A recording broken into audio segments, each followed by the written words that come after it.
All right. So hi, everyone. My name is Kate Byars. I'm the founder of Corporate Women Unleash, and I am here today with Jill, who's one of our clients. And Jill and I wanted to sit and talk about really like how to be resourceful during this time, right? We are all under a whole new, a new world order, if you will. So this is our new reality. And as high achieving women who like to have a lot of control over our circumstances, a lot of us are feeling out of control. But there's a real opportunity here, I think, for us to share how are we being resilient? How are we being resourceful? How are we ensuring that we're not operating from a place of burnout and overwhelm and anxiety while we're all working in this new cloistered situation? So Jill, thanks for jumping on. We have not planned this. I'll warn the world, we haven't planned this. We thought we'd just chit chat about what's going on and see if we can offer some inspiration and ideas. So Jill, thank you, first of all, for jumping on this with me. This is always, Kate. Cool. Well, I think let's start with just you and I both are accustomed to working from home. So let's just admit that like we've already got that piece dialed in because we've been working outside of an office situation for a long time. Yeah. Maybe let's just start there. So how has this changed for you as someone who's used to working from home, but now you're working from home and you've got, you know, new pressures, new people around you? Anything that's going on there that has either been a stressor or something that you've had to solve for? The biggest thing for me is my daughter's home. Okay. So, you know, my daughter working from home, it was a big adjustment to first be a mom and have all of that and working from home because my hours changed very, very drastically. But now I actually go back to work April 1st. I am on sabbatical right now. Yeah. And, you know, I'm grateful that I'm here kind of helping my husband and daughter with the transition of homeschooling, because that's what we're doing right now. But the hardest thing is going to be my daughter. Mm-hmm. And I am very grateful, you know, that my husband and I have really worked on our communication over the last couple of years. Like I'll, you know, tell the world, like we've gone to marriage counseling and I'm so grateful for it. Not because of it. And now, not because anything's wrong, but we just can dial in quickly to each other and be okay. Mm-hmm. and express what the other one needs and not get upset, you know. But the biggest adjustment is going to be Joanna being home. Mm-hmm. And I have started the mantra in my head. I talked to one of my dear friends and mentors this morning. It's like, work is going to be 8 to 4. Yep. And that's it. There's no other, what's going to have to get done in that time. My husband's going to dial it back. He's going to take Joanna most of the time. Yeah. And we're going to, you know, I'm going to try to schedule in an hour or two to give him some relief, and it's going to be messy and it's not going to be perfect. Yeah. But I'm just going to have to be okay with that. And that's it. Okay. So talk about that, because that I think is key, because I want to give everyone some ideas of what that looks like, you know, because we were just talking before we started broadcasting, you know, my husband and I have homeschooled for a long time. We're used to having our kids underfoot all the time, but for a lot of people, that's a whole new thing. But I want to talk about something first that you just said. You said, I'm going to have to be okay with it not being perfect. So how is that different for you potentially now than before we started working together in Corporate Women Unleashed? Like, was that perfectionism piece part of your trigger that had you, you know, totally stressed out? Okay. Perfectionism of time and like the house is going to be a disaster. And I thought of you, Kate, because I literally almost sent you a picture of like my disaster of a kitchen. Right. Like with Joanna home, and like today was Play-Doh day with preschool and there's like cornstarch all over the house. Like I don't even understand my house right now. But I laughed about, you know, and this is stuff that I had learned from the group, that's a part of my perfectionism that can really take me down a bad hole of exhaustion, you know, beating yourself up. Like it's just, no one's going to die because there's cornstarch all over the kitchen. Yep. We're not eating out. We're not doing anything other than cooking. So there's just a nonstop flow of dishes right now in the house. Yeah. And it's, I don't even understand how a bomb goes off in an hour because it's all picked up by the end of the day, but like it's a bomb. Yeah. And I mentally have to prepare myself that we're just going to live in a mess. Yeah. My daughter's not going to grow up somehow mentally challenge because the house is a mess right now. But you go through this as a mom. Like, you think you're doing something wrong as a mother because you're bringing this child in this mess, and like, but it's a mess. Yeah. Well, and what's cool about that is that, we all have these habits that we've picked up, right? Like that was a big thing that you teach in CWU is, I call them success styles, or we call them scripts. There's a pattern of belief and behavior that this is how a successful life looks. This is how I'm successful at work. And if for you, it's perfectionism, for me, it was, part of it was fear of missing out. That was a big thing that kept me always swimming out of my lane. Right. So I was always like, ooh, I'll take on that project. And it was like, no wonder I was burning out. But then the other thing for me was always like, I always had to win. Failure was not an option. No, I'm the same. Like, I have to be the top one. I have to be this. And, when I became a mom, I'm not anymore. Right. I've had to pass the torch. Like, I have my moments of greatness at work. Yeah. But it's no longer consistent. And that was a very difficult thing for me to. Yeah. But what's interesting about that, Jill, and that was a big thing I remember that we worked on together. And this was a big thing for me too, is though, are you any less valuable to your company? Do you know what I'm saying? Like, you are still valuable. You are still a high value player in your company, because some of that pressure you were putting on it yourself. Right. 100%. Yeah. 100%. In other ways, and I've learned in my tenure at my company, actually, some of the most rewarding moments have been over the last year when I realized that I have a tenure at my company, and new people really appreciate me reaching out to them, making them feel welcome, helping other parents manage. Like, for me, like, the most rewarding thing where I have found my most value is how I've learned how to rearrange my life for being a successful parent and working well. Yeah. And sharing that more of like, I don't know, like that has given me just as much, if not more, reward of like constantly being the high achiever. And I'm realizing, selfishly, I'm realizing that really matters to a lot of people in management positions, because I'm helping keeping the beasts at bay, like it helps a lot. And well, but it's also the difference between being the doer, the workhorse, right, and an influencer, because now you're influencing people, you're influencing the culture, you're helping other people along. Like, that's very important to me. That's what creates meaning and purpose for you, but that's what also creates a pricelessness for your company, right? And so now when you say like, hey, I'm only available from 8 to 4, your company's not seeing you as just someone who is a number that produces a result. You're Jill, the person who influences others. You're Jill, the one that helps other people along. You're Jill, the one who's mentoring. Do you know what I'm saying? Like, now you're able to see, oh, wait, I'm valuable for who I am and how I'm showing up. Not just did I work till 6 o'clock tonight or 4 o'clock, right? Exactly. Yep. And I think that shift is huge. If I could sprinkle fairy dust on every woman in the world and give her that right there, that would probably be it. That internal shift of understanding what your true value is. Yeah. And it's in giving back. It's in, and I'm learning it now. It's not just, and I will say, early on in your career, it's good to get kudos for those things.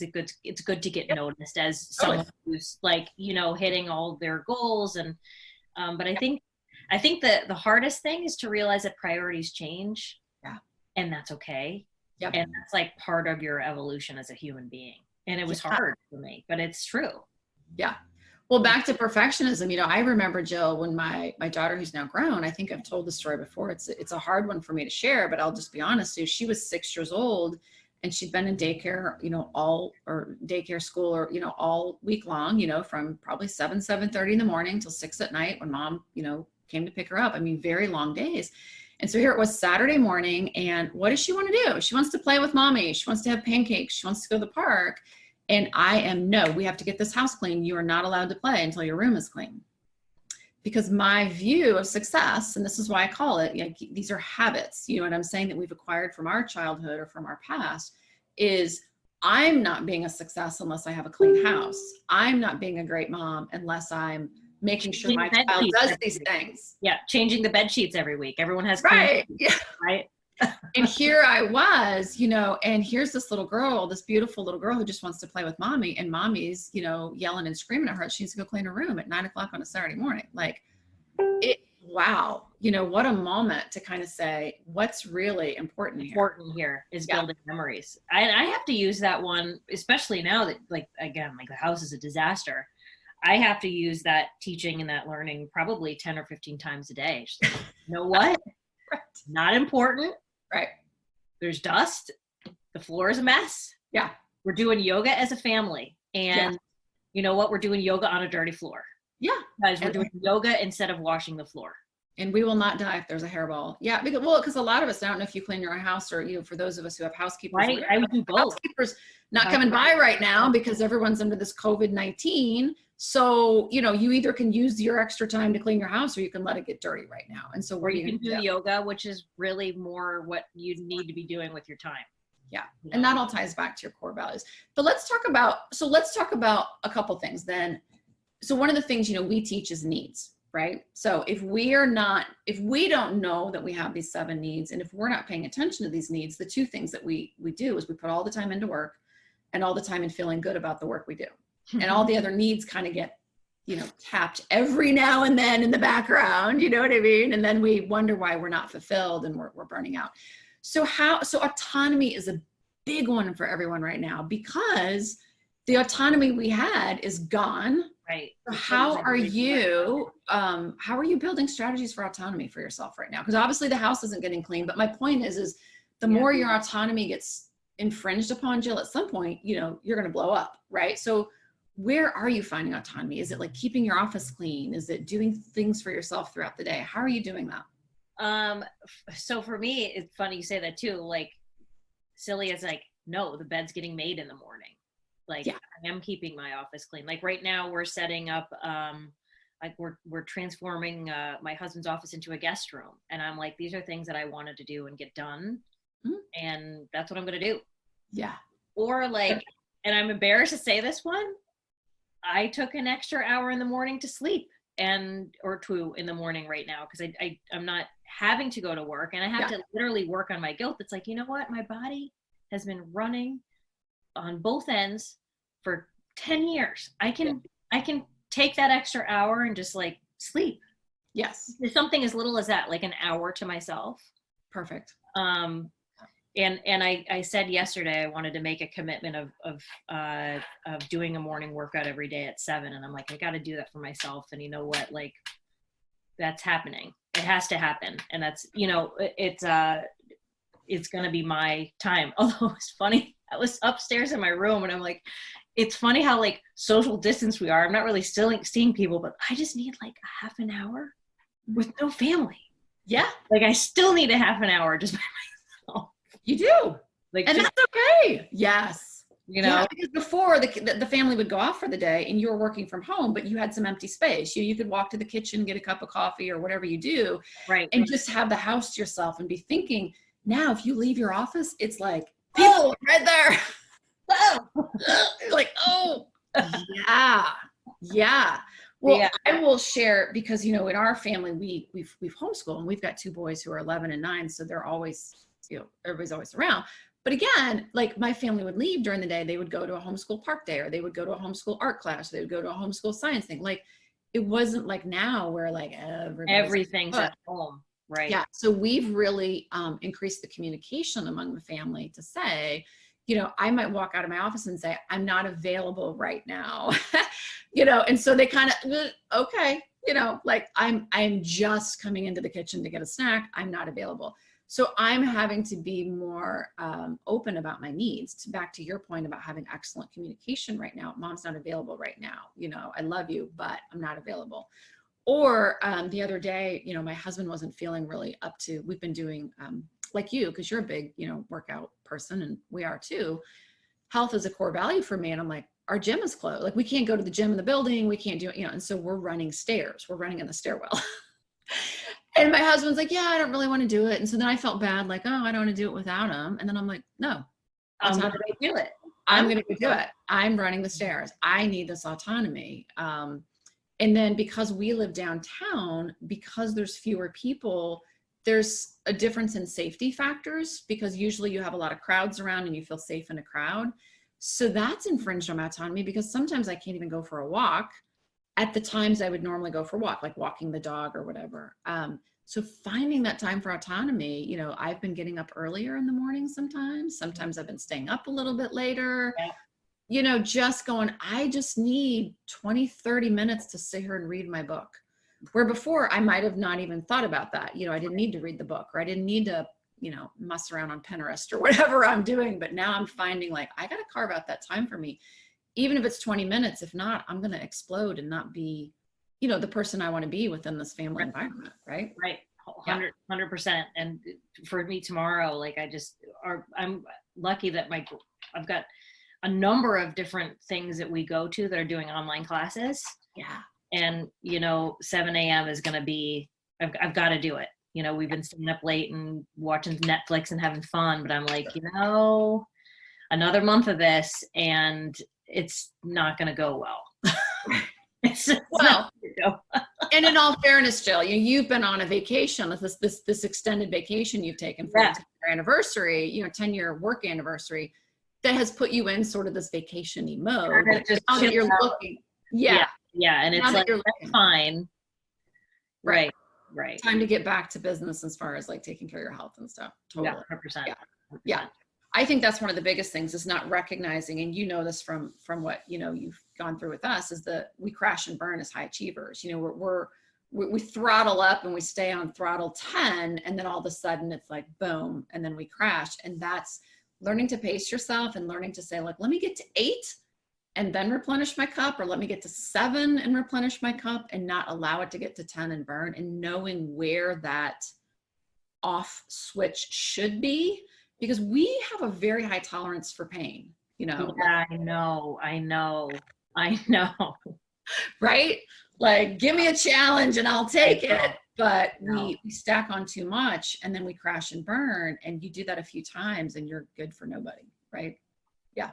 Yeah. Yep. Yeah. So it sounds like that's what you're looking at as you. Oh, I'm looking at it totally. And I think, you know, just connecting with you and everyone from the group, our last call was just a reminder of, oh yeah, like, remember that just be mindful that, like, I feel fine now. Yeah. But in a very short while you won't, if you know, and we've been really mindful of just, you know, the house is just full of healthy food. Mm-hmm. It's more important than ever right now to just be healthy, eat well, sleep, you know, meditate, exercise, do everything, surround yourself with, you know, people that are going to keep you positive, connect with people to keep you positive, stay away from all of the doom and gloom, because there's a lot out there. Yeah. And there's a lot to be scared of, you know, but it's just like. That's great. I love that, because that water cooler effect is huge. You know, I have my own business, like sort of mastermind group that I'm a part of. And I'm finding myself tapping into that more now. I want to be around people who are positive thinkers and are looking at the world from a place of opportunity, versus other people in my life who maybe, you know, want to talk to me or call me and they're needing something from me, you know? And I think as high achieving women, because we are so strong, a lot of people are always wanting to take from you. I think in a different time frame, maybe you have more to give, but maybe right now creating some boundaries and saying, well, what are the water coolers I'm going to fill my cup? Who are those people I'm surrounding myself with? Yeah, because if not, other people can deplete you really quick, you know? So that's important too. And that was always a big thing you always said that you liked about CW to begin with. I think the biggest thing was the community. The community. Yeah, the community. Yeah, the community, and you know, your team, and it just it's a very validating thing.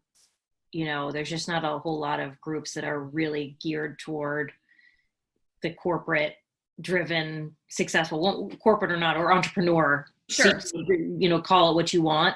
Yeah. And they're just professional women. Yeah. That, you know, success isn't a dirty word. It's kind of just what drives people. Yeah. And it's hard to find that group. It is hard. So, I'm very grateful for that. That's awesome. Yeah. That's awesome. I never could. And, you know, I was never a group person. I was kind of a bit more that. Me neither.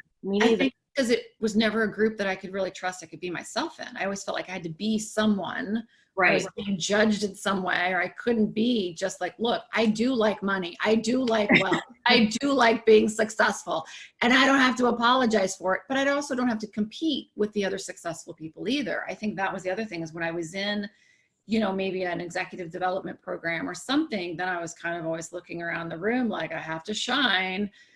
It's so nice to just be able to go, let's just be real and be honest. And here's some of the real challenges that we're facing. How do we, let's talk about that and gameplay it, instead of having to worry about, who we are, or apologize for who we are, and some of those other things. Yeah, that's great. That's good to hear, because I feel like it's that way too. It's really important. The water cooler is critical. Huge.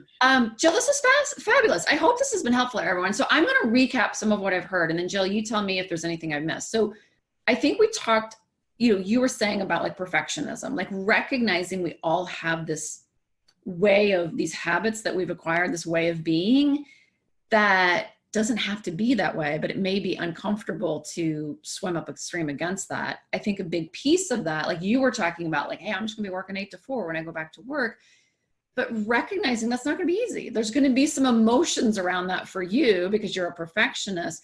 But when you can lean into this fact where you recognize what Jill's really valued for, she's not valued for the number of hours she puts in, she's valued for what she does. Like that piece, again, I wish I could sprinkle that dust on every woman in the world if you just knew that and understood how to leverage that. I think that's big. And I think you talked about priorities. Like you really talked about your core values. Like I think that's the other conversation, is like, what's really important in this time? Is it the dust bunnies? Is it the yoga?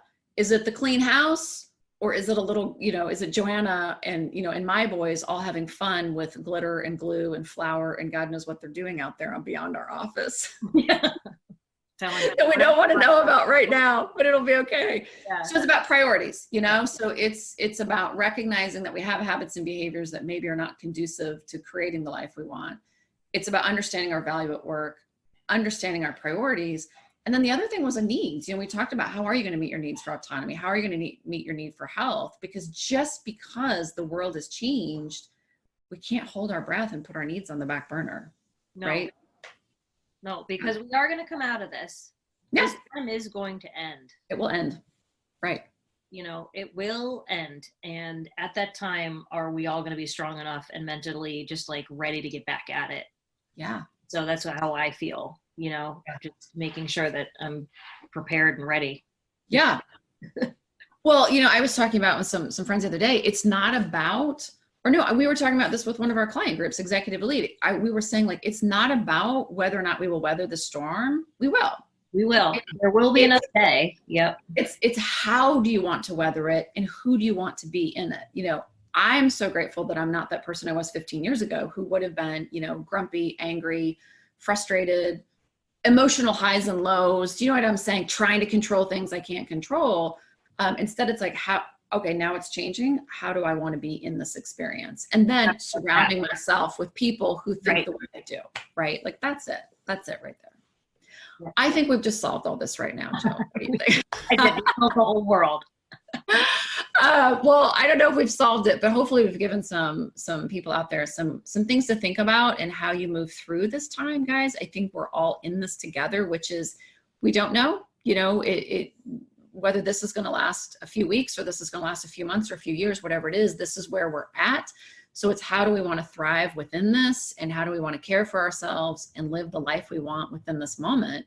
It's definitely a history making moment. There's no doubt. But I really believe that based on, what I'm seeing with my family and what's possible and what we're seeing with our clients, is you can thrive in it. Yeah. It does not have to be something that's going to be suffering and sacrifice. It's not necessarily going to be easy, but I think you can really be who you want to be through this experience. So Jill, it sounds like you're set up for success. I'm so excited for you. I'm staying close to you, Kate. Yes, let's do it. Let's do it, Jill. We'll hang through this together. I love that. Awesome. Well, thanks for jumping on today. Like, we just kind of pulled this out of the air, everyone. We hope this has been helpful. Jill, I appreciate you so much. And thanks everybody for watching, and stay safe, stay healthy, and stay connected.